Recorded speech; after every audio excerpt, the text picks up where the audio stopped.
Hello good morning student, welcome to online class.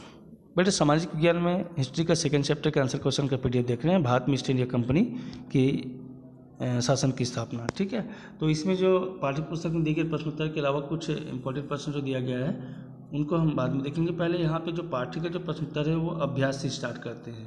Okay, तो देखिए यहाँ पे प्रश्न क्रमांक पहला जो है, रिक्त स्थानों की पूर्ति कीजिए।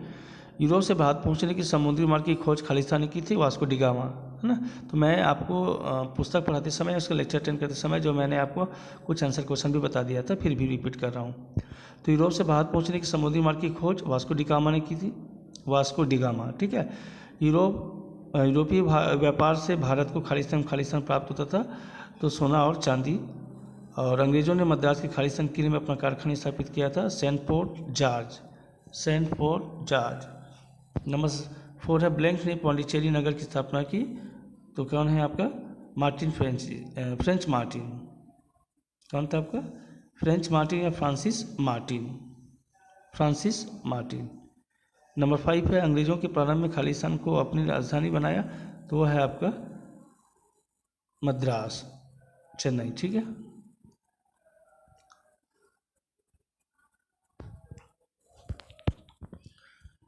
उचित संबंध देखिए। उचित संबंध में यहाँ पे देखिए, पेरिस की संधि, कर्नाटक युद्ध है, इलाहाबाद की संधि, बक्सर युद्ध है, बेसिन की संधि, अंग्रेज मराठा युद्ध है, श्रीरंगपट्टनम की संधि है, मैसूर युद्ध है। तो पहला कर्नाटक, दूसरा बक्सर युद्ध, तीसरा आपका अंग्रेज मराठा युद्ध और चौथा आपका मैसूर युद्ध है। फिर देखिए आपको सही क्रम पर बनाइए। अंग्रेज गवर्नरों का भारत आगमन जिस क्रम में हुआ उसी क्रम में इन नामों को व्यवस्थित कीजिए। व्यवस्थित क्रम इस प्रकार है: Lord Hastings, Lord Wellesley, William Bentinck, Lord Dalhousie, Cornwallis. ठीक है, Lord Hastings, Wellesley, Bentinck, Dalhousie, Cornwallis. अब प्रश्न उत्तर की बात करते हैं। तो भारत के प्रथम गवर्नर जनरल कौन था? ठीक है, भारत का प्रथम गवर्नर जनरल कौन था? तो भारत का प्रथम गवर्नर जनरल जो था वॉरेन हेस्टिंग था, या जनरल वॉरेन हेस्टिंग भारत का प्रथम गवर्नर जनरल था। हैदर अली कहाँ का शासक था? हैदर अली मैसूर का शासक था। अंग्रेजों और फ्रांसीसियों के बीच में कौन सा युद्ध हुआ? तो अंग्रेजों और फ्रांसीसियों के बीच में कर्नाटक का युद्ध हुआ था। बक्सर युद्ध के बाद अंग्रेजों के इलाके में भू राजस्व वसूलने का अधिकार किसे प्राप्त हुआ था? तो बक्सर के युद्ध के बाद अंग्रेजों को बंगाल, बिहार और उड़ीसा के राजस्व वसूलने को अधिकार प्राप्त था या मिला। नंबर 5 है, प्लासी युद्ध से अंग्रेजों को क्या लाभ हुआ? तो प्लासी के युद्ध से अंग्रेजों को बहुत अधिक लाभ प्राप्त हुआ। अंग्रेजों ने मीर जाफर को नवाब बनाकर उसे अपार धन वसूल किया और व्यापारिक सुविधाएं प्राप्त की, लेकिन नवाब मीर जाफर अंग्रेजों के हस्तक्षेप और आर्थिक मांगों के बोझ को ज़्यादा दिनों तक सह नहीं सका। अतः अंग्रेजों ने विश्वासघात से उसे भी सत्ता से बाहर कर दिया। अंग्रेजों ने उसके बदले मीर कासिम को बंगाल का नवाब बनाकर उससे चटगांव, वर्धमान और मिदनापुर जिले में राजस्व वसूल करने का अधिकार ईसाई उसे प्राप्त कर दिया। द्वैत शासन को समझाइए। तो इलाहाबाद की संधि से अंग्रेजों को बंगाल, बिहार और उड़ीसा की दिवाली कर वसूलने का अधिकार प्राप्त हो गया। उन्हें मुफ्त में सैनिक रखने, दीवानी है ना, दीवानी कर वसूलने का अधिकार उन्हें प्राप्त हो गया। उन्हें मुफ्त में सैनिक रखने और उसकी सुरक्षा का अधिकार भी मिल गया, लेकिन ठीक इसके विपरीत प्रशासन और व्यवस्था का उत्तरदायित्व मुगल सम्राट का था। इस प्रकार अंग्रेजों को आर्थिक, सैनिक और सुरक्षा का लाभ मिला और वे सभी जिम्मेदारियां मुगल नवाबों की थी। इस प्रकार मुगल सम्राट अंग्रेजों के आश्रित हो गए। वेलेस्ली की सहायक संधि की शर्तें बताइए और एक है आपको डलहौजी की हड़पनीति पर प्रकाश दिखिए। तो वेलेस्ली की सहायक संधि क्या है? देखिए, सहायक संधि में पहला है कि सहायक संधि स्वीकार करने वाले प्रत्येक राज्य को अपने पास अंग्रेज सेना रखनी पड़ती थी, जिसका खर्च राज्य को उठाना पड़ता था। दूसरा, अपनी सेना ही अंग्रेजों के अतिरिक्त सभी यूरोपीय लोगों को हटाना आवश्यक था। तीसरा, अन्य देशों से कूटनीतिक संधि के पहले अंग्रेजों से अनुमति लेनी पड़ती थी। और चौथा है, कंपनी की वार्षिक कर देना पड़ता था।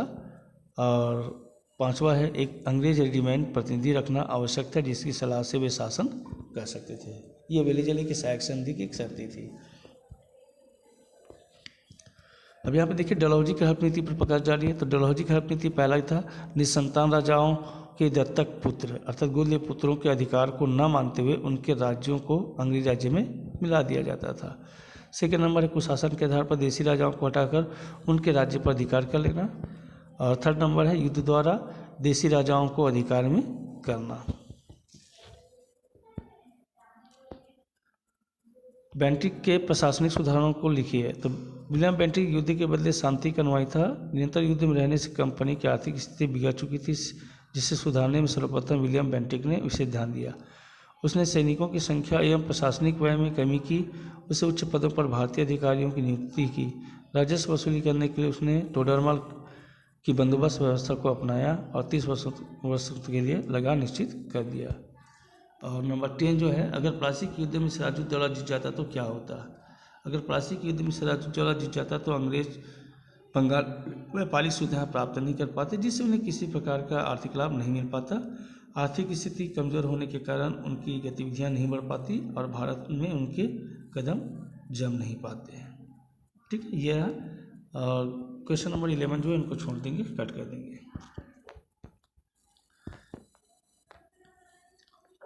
इधर देखिए पाठ्य पुस्तक के दिए गए अन्य महत्वपूर्ण प्रश्न में जो है कोठी किसे कहते हैं। तो ऐसा किलेबंद क्षेत्र जिसमें कंपनी का गोदाम, दफ्तर तथा कंपनी के कर्मचारियों के रहने के लिए घर होते थे। यहाँ पर सैनिक की टुकड़ियाँ भी रखी जाती थी, उसे कोठी कहते हैं। चुंगी कर क्या है, एक राज्य से दूसरे राज्य में व्यापारिक माल लाने ले जाने पर वहाँ के राजा को जो कर दिया देना पड़ता था वो चुंगी कर कहते थे। ठीक है, राज्य से दूसरे राज्य में माल लाने जाने के लिए जो टैक्स देते थे राजा को, वो टैक्स या वो कर जो था चुंगी कर कहलाते थे। बंगाल में व्यापार से सभी का कर हटा देने से अंग्रेजों को क्या नुकसान हुआ। तो बंगाल में व्यापार से सभी कर हटा देने से अंग्रेजों को मिलने वाली सुविधाएं बंद हो गई।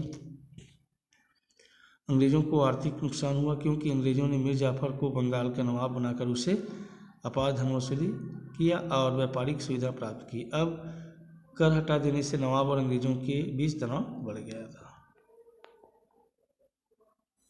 क्वेश्चन नंबर 4 नहीं करेंगे।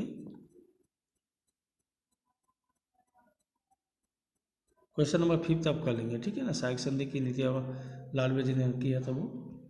और क्वेश्चन नंबर 6 छोड़ देंगे, इसमें से 6 और 4 छोड़ देंगे, 5th नंबर करेंगे। Okay, that's all, good day.